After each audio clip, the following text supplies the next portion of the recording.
पंडित दीनदयाल उपाध्याय राष्ट्रीय शारीरिक दिव्यांगजन संस्थान के 50वें वर्ष के अवसर पर आयोजित आज के इस ऐतिहासिक कार्यक्रम में मंच पर हमारे बीच में उपस्थित समाज कल्याण विभाग के दिव्यांगजन सशक्तिकरण विभाग के हमारे संयुक्त सचिव श्री राजीव शर्मा जी, संस्थान के निदेशक श्री जितेंद्र शर्मा जी, यहाँ पर उपस्थित संस्थान के सभी हमारे स्टूडेंट्स, और बड़ी प्रसन्नता की बात है कि आज के इस आयोजन में हमारे अमर ज्योति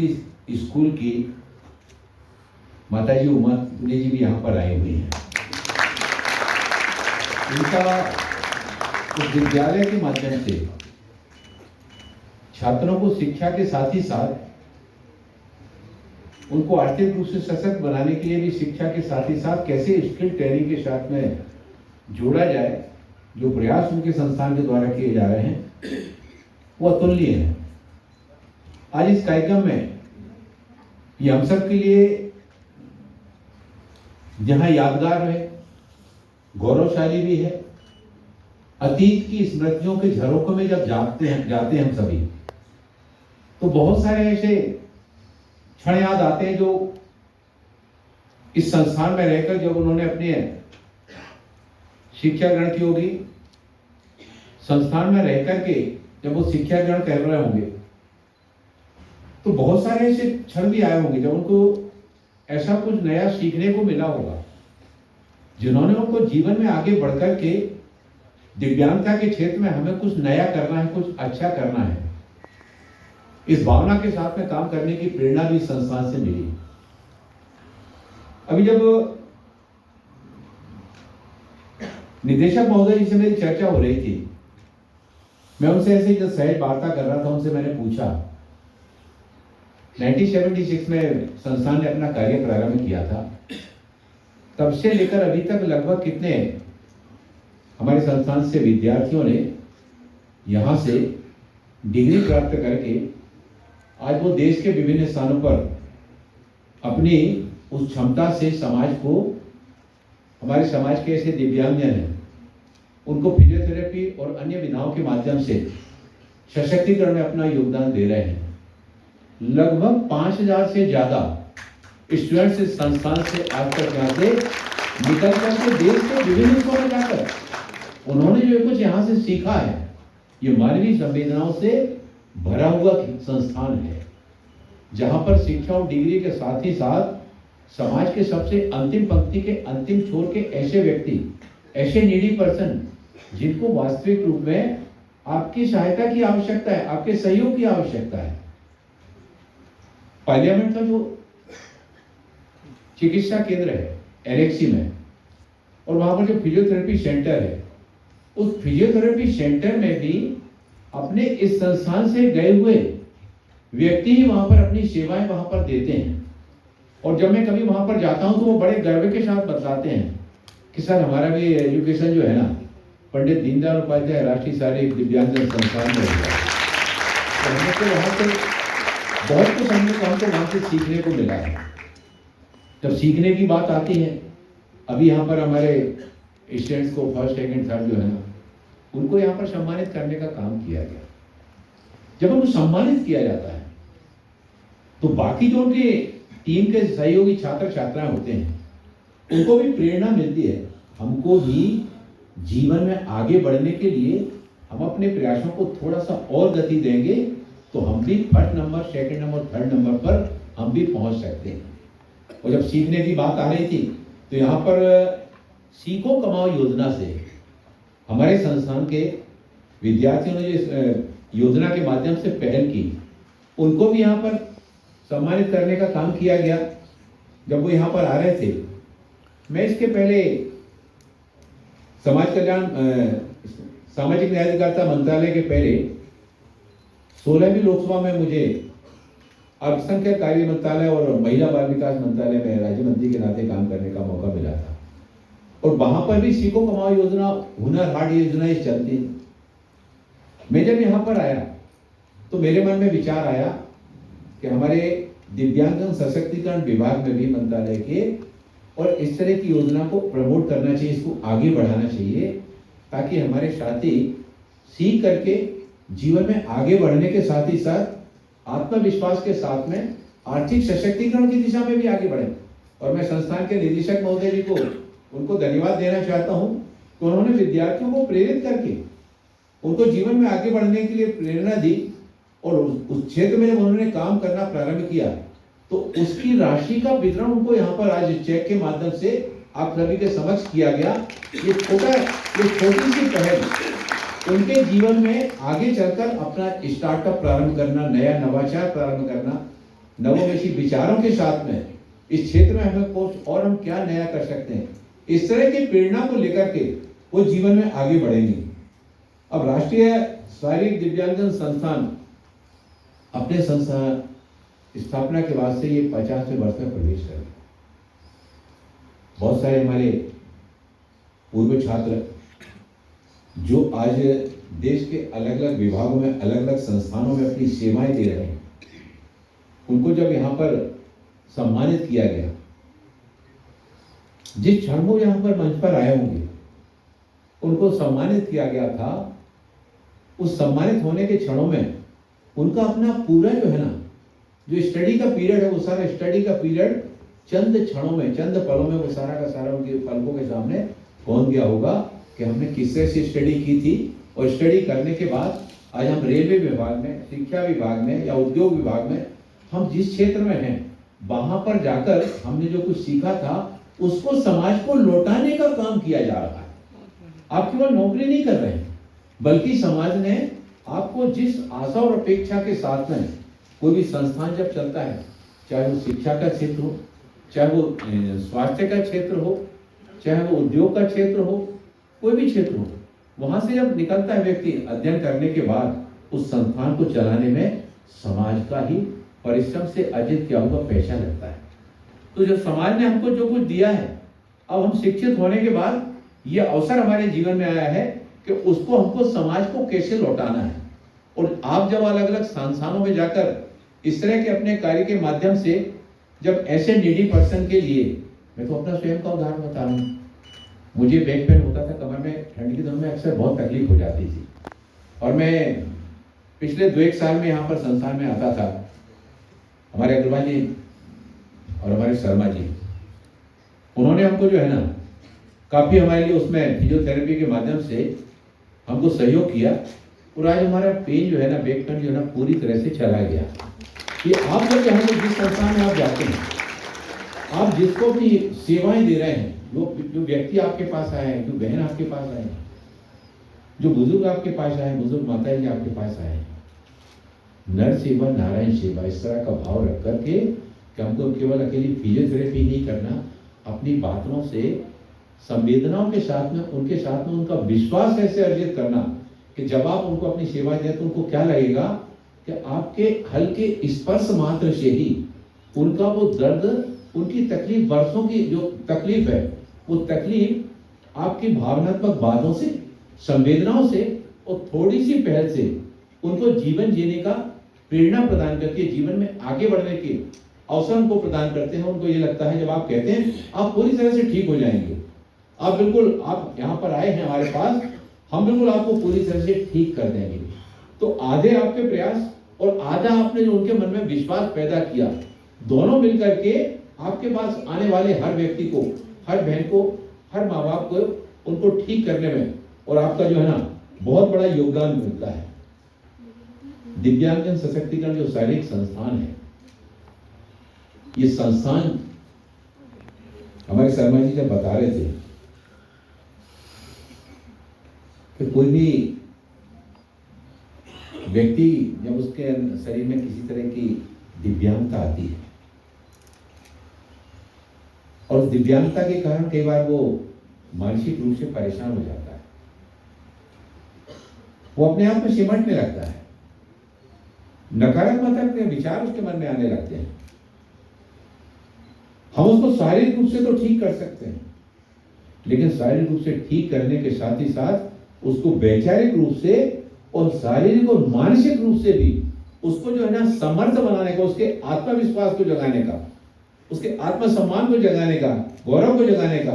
कि आप बिल्कुल पूरी तरह से ठीक होकर, जैसे हम अपनी सेवाएं समाज को दे रहे हैं, आप ठीक होकर न केवल अपना काम अपने स्वयं के बल पर कर सकेंगे, बल्कि परिवार को भी अपना योगदान दे सकेंगे, समाज के सशक्तिकरण में भी आपका योगदान जुड़ेगा। इस तरह आपका छोटा छोटे प्रयास जो है ना, देश के प्रधानमंत्री आदरणीय नरेंद्र मोदी जी जब कहते हैं कि हम 2047 में भारत को विकसित राष्ट्र बनाने का विजन लेकर माननीय प्रधानमंत्री जी चल रहे हैं, उसमें वो कहते हैं कि सबका साथ, सबका विकास और सबका विश्वास, और देश को आत्मनिर्भर बनाने में सभी का सामूहिक प्रयास। उसमें आपके भी सामूहिक प्रयास, उसमें हमारे दिव्यांगजनों के भी सामूहिक प्रयास, उन दिव्यांगजनों का भी उनके अंदर का विश्वास जागृत करके उनको जीवन में आगे बढ़ाने के लिए कैसे प्रेरित करना, आपकी बहुत बड़ी महत्वपूर्ण भूमिका है। जो काम आप कर सकते हैं, उस काम को हमारा शिक्षक नहीं कर सकता, उस काम को राजनेता नहीं कर सकता, उस काम को उद्योगपति नहीं कर सकता, उसको फैक्ट्री चलाने वाला नहीं कर सकता, उसको गाड़ी चलाने वाला नहीं कर सकता। आपका काम आप अच्छे ढंग से कर सकते हैं।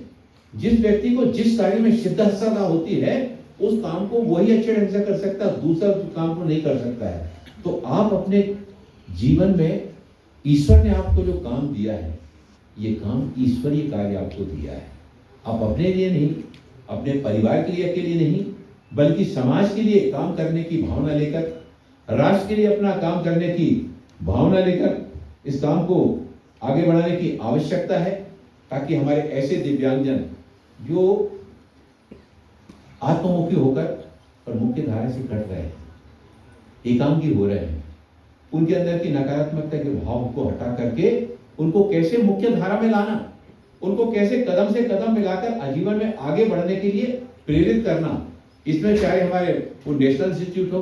फिर हमारे CRC हो, फिर हमारे DDRC हो, ये सब मिलकर के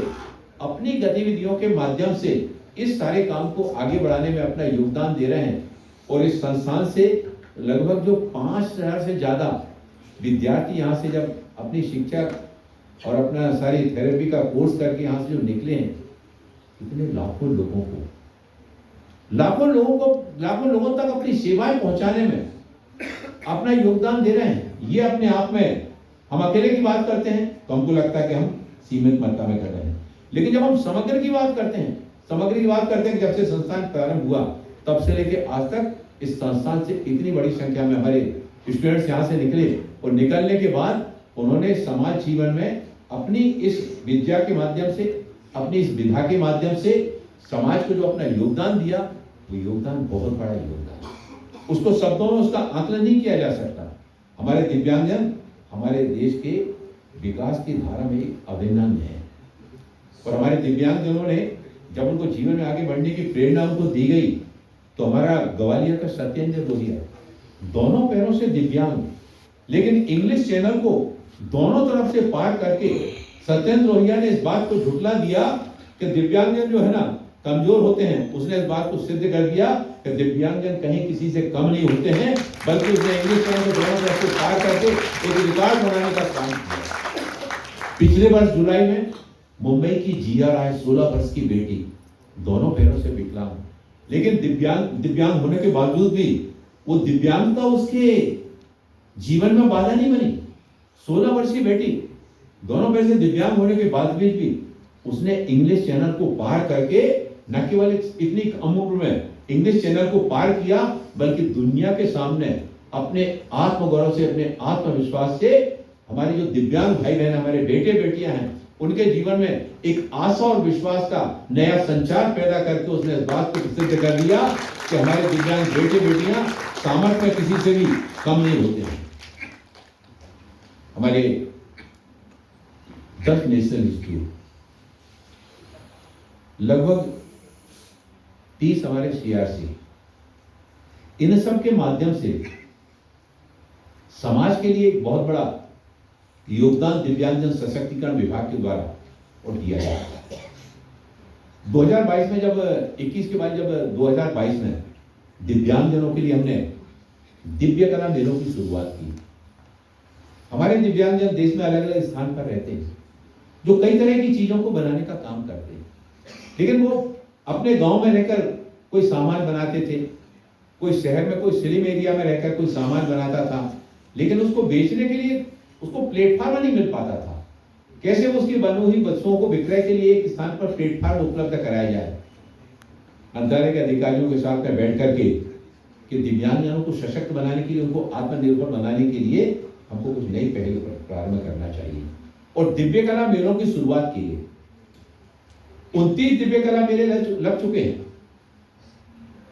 इन 29 दिव्य कला मेलों में देश के अलग अलग हिस्सों में जो दिव्यांगजन रहते हैं उनके द्वारा बनी हुई वस्तुओं को विक्रय करने के लिए एक प्लेटफॉर्म इस दिव्य कला मेले के माध्यम से उनको उपलब्ध कराया जा रहा है। उनको आने जाने का खर्च दिया जाता है, उनके ठहरने की सुविधाएं वहां पर दी जाती है जहां पर दिव्य कला मेला लगता है, और एग्जीबिशन लगा के, स्टॉल लगा के उनको उपलब्ध कराया जाता है। उनको केवल आकर के अपना सामान वहां रखना है और बेचना है। आज लगभग दिव्यांगजनों ने 29 दिव्य कला मेलों में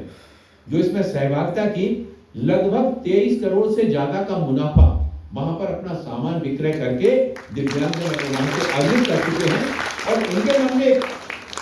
आज हम आत्मसम्मान के साथ में, गौरव के साथ में, हम दूसरों के ऊपर निर्भर नहीं है, बल्कि हम स्वयं अपना रोजगार स्थापित करके परिवार के लिए रोजी रोटी आजीविका कमाने की दिशा में हम आगे बढ़ पा रहे हैं, आगे चल पड़े हैं। भोपाल का पिछले वर्ष दिव्य कला मेले का आयोजन था, होली का ही समय था और रंग पंचमी के दिन वहां से प्रारंभ होना था। हमारे साथियों ने कहा कि रंग पंचमी का दिन भोपाल में रंग पंचमी बहुत तेजी से मनाई जाती है। मतलब वहां पर आप जो है ना सामान्य रूप से होली के दूसरे दिन जब रंग गुलाल होता है तो 11-12 बजे तक खत्म हो जाता है, लेकिन रंग पंचमी का जो त्योहार भोपाल में शुरू होता है वो 10-11 बजे से शुरू होता है, तो पूरे दिन चलता है, पूरे दिन चलता है और शाम तक चलता रहता है। उस दिन जब दिव्य कला मेला प्रारंभ होना था तो सभी ने ये कहा कि रंग पंचमी का दिन है। हमने कहा चलिए, हमने कहा अब अपन ने तय कर दिया उस दिन प्रारंभ करना है तो उस दिन ही प्रारंभ करना है। रंग पंचमी के दिन भोपाल में दिव्य कला मेले का शुभारंभ हुआ। बहुत बड़ी संख्या में वहां पर लोग दिव्य कला मेले को देखने के लिए आए। हमारे दिव्यांग भाइयों बहनों के द्वारा जो दिव्य कला शक्ति के माध्यम से रंगारंग कार्यक्रम प्रस्तुत किए गए थे। दिव्य कला मेले में हमारे दिव्यांग जो हमारे भाई बहन होते हैं, जिनके अंदर अलग अलग तरह की प्रतिभाएं होती हैं, कोई बहुत अच्छा नृत्य करता है, कोई बहुत अच्छा गायक होता है, कोई बहुत अच्छा संगीत बजाता है, तो ऐसे दिव्यांगजनों को उनको उनकी अपनी कला का प्रदर्शन करने का भी मंच वहां पर उपलब्ध कराया जाता है। और वहां पर पहले दिन ही बहुत अच्छी बिक्री जो दिव्यांगजनों के सामान की हुई। उन्होंने कहा कि हमको लग नहीं रहा था कि पहले दिन हमको इतना अच्छा हम व्यापार कर सकेंगे, लेकिन भोपाल की जनता ने उनका खुले हृदय से उनका स्वागत किया और न केवल व्यापार अच्छा मिला बल्कि देर रात्रि तक वहां पर जो दिव्य कला शक्ति का आयोजन हुआ तो हमारे दिव्यांग साथियों के द्वारा बहुत अच्छे कार्यक्रमों की प्रस्तुति वहां पर दी गई। दिव्यांगजनों को सशक्तिकरण के लिए और आर्थिक रूप से निर्भर बनाने की दिशा से यह जो कदम उठाया गया आज उनके लिए बहुत उपयोगी साबित हो रहा है। मैं जब उसमें भोपाल के दिव्य कला मेले में गया तो 2 दिव्यांगजन मेरे पास आए और आकर कहने लगे, देश के प्रधानमंत्री आदरणीय नरेंद्र मोदी जी के पास तक तो हम नहीं पहुंच पाएंगे, लेकिन आप विभाग के मंत्री हैं,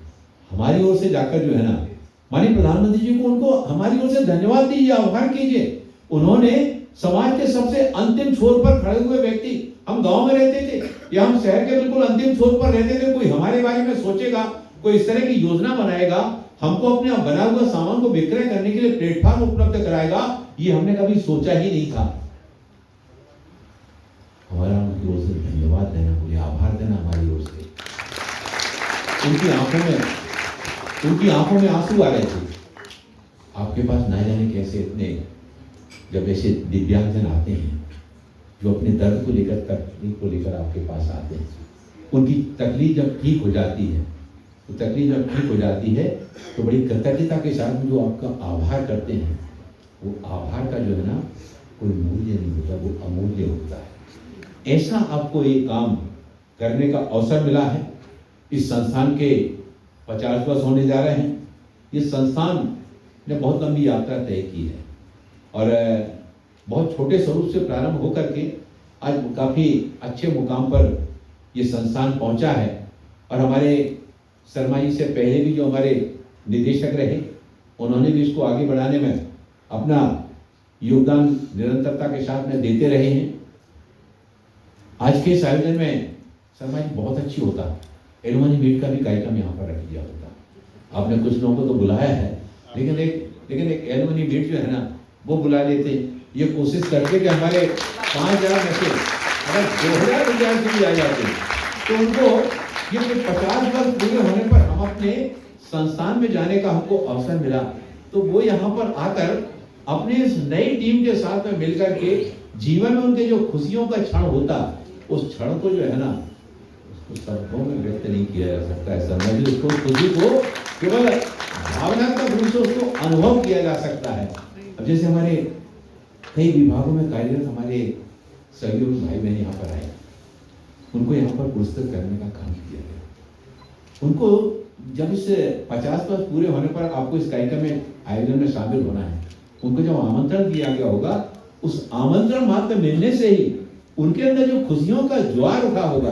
वो खुशियों का ज्वार जो है ना वो जीवन में जो है ना ऐसे पल कभी कभी आते हैं, ऐसे क्षण कभी कभी आते हैं। तो अगर इस 50 वर्ष के पूरे होने पर एलुमनी मीट का भी कार्यक्रम बनाया होता, बहुत अच्छा होता। और इसको तो हमें तो कह ही रहा था, इसको आप यहाँ करने के बजाय अगर डेक में किया होता, मैं उसके लिए अनुमति वहाँ दे देता कि मतलब डॉक्टर भीमराव अम्बेडकर जो है इंटरनेशनल सेंटर जो है उसमें कार्यक्रम में की है, और वहाँ पर जो है ना वहाँ पर एक साथ सारे नए पुराने साथियों को मिलने का अवसर मिलता है। इतने पुराने साथी भी यहाँ पर आने के लिए मिलते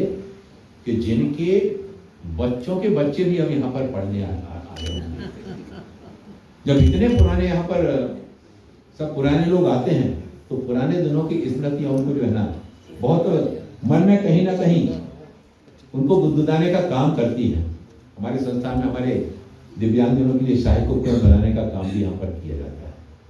और मैं जब 2-3 बार आया तो मैंने कहा इसको बिल्कुल 3D स्कैन मैपिंग के साथ में जोड़िए हमने कहा, और 3D स्कैन मैपिंग के साथ में जोड़ करके लेटेस्ट टेक्नोलॉजी का उपयोग करके अभी AI समिट चल रही है। AI समिट में भी सिर्फ हमारे यहाँ के लोगों को भेजिए। हमारे प्रधानमंत्री जी ने भी कहा है कि AI समिट के साथ में हर विभाग के अधिकारियों को, हर विभाग के सहयोगियों को उसमें जोड़िए। नई नई चीज़ें इसके माध्यम से हमको सीखने के लिए मिलेगी, नई नई विधाओं के साथ में जुड़ने का अवसर मिलेगा। हमारी जो इस संस्थान स्नातक स्नातकोत्तर सुविधा तो उपलब्ध करा ही रहा है, इनको शोध के विषय में भी आगे बढ़ें और भी उस क्षेत्र में हम कैसे अच्छा कर सकते हैं। और हमारे संस्थान के विद्यार्थियों को कभी कभी CRC में भी भेजें, कभी चाहे वो जम्मू की CRC में भेज दें, वाराणसी की में भेज दें, लखनऊ की भी भेज दें, एक सप्ताह के लिए 5 दिन के लिए 4 दिन के लिए, ताकि वहाँ पर भी किस तरह से काम हो रहा है उनको वहाँ की गतिविधियों से भी जानने का अवसर मिलेगा। और CRC के वहाँ पर जो काम कर रहे हैं उनको भी कि हमारे नेशनल इंस्टीट्यूट के हमारे विद्यार्थी वहाँ से यहाँ पर आए हैं, तो ये भी जाकर कुछ चीज़ों को वहाँ उनको अवगत करा सकेंगे। एक स्थान से दूसरे स्थान पर जाते हैं तो बहुत सारी चीज़ें शेयर करने का अवसर मिलता है। लगभग 25-26 में जनवरी माह तक लगभग 1,70,000 दिव्यांगजनों के लिए पुनर्वास सेवाएं इस संस्थान के माध्यम से दी गई। ये अपने आप में एक रिकॉर्ड है। तो 2025-26 का ये लगभग 1,70,000 का रिकॉर्ड है जिनको पुनर्वास और सारी सुविधाएं दी गई यहाँ पर दिव्यांगता के क्षेत्र में। हम इसको अगर 1976 से लेते हैं अगर, तो कितने मतलब करोड़ तक की संख्या पहुंच गई। एक संस्थान के माध्यम से कितने लोगों को दिव्यांगता के क्षेत्र में सशक्तिकरण में आपका योगदान जुड़ा है। आपसे पहले जो थे वो भी करते आए, आज आप यहाँ कर रहे हैं, कल कोई और आएंगे। ये सतत चलने वाला संस्थान है।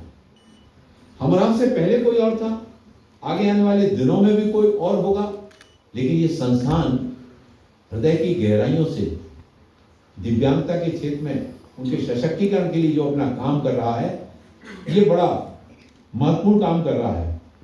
और भारत सरकार के द्वारा संस्थान ये चलाया जा रहा है।